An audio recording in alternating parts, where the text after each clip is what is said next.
Hello everyone, how are you doing? This is MD Tech here with another quick tutorial. In today's tutorial I'm going to show you guys how to resolve if the host process for setting synchronization, so Settingsynchost.Exe, is experiencing high CPU or disk usage on your computer.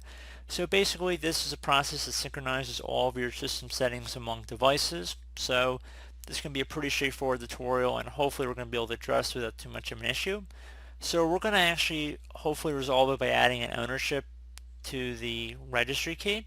So sometimes it will actually try and write to a directory but does not have the permission to do so. So just while it keeps trying to rewrite it over and over again, you experience high disk usage and that could be part of the problem you're experiencing.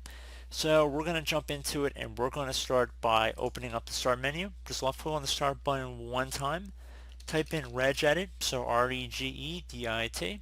Best match should come back, go regedit right above run command. You want to right click on it and then left click on run as administrator.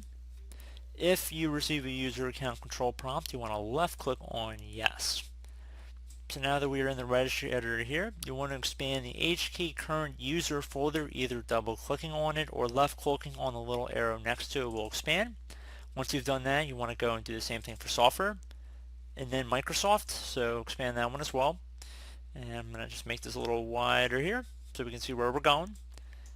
Now you want to go down to get to input personalization method and you want to expand that. Expand trained data store and then en/gb, so English, doesn't really matter. And there should be a 2 folder in here, so number 2. Now you want to right click on this 2 folder here and then left click on permissions. You want to go and left click on the system button right here and you want to go by all the groups here and you want to make sure that full control is allowed, so allow, and then do the same thing for system and then any other accounts as well, and then left click on apply and OK once you've saved the change. So I do hope that worked for you guys.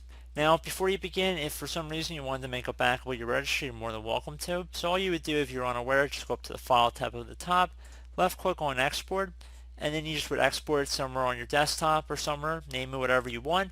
And then just to import the registry key, just do import instead. Export input, just so if you ever made a mistake and want to go back, you're welcome to just undo the permission change I made. It really shouldn't affect anything.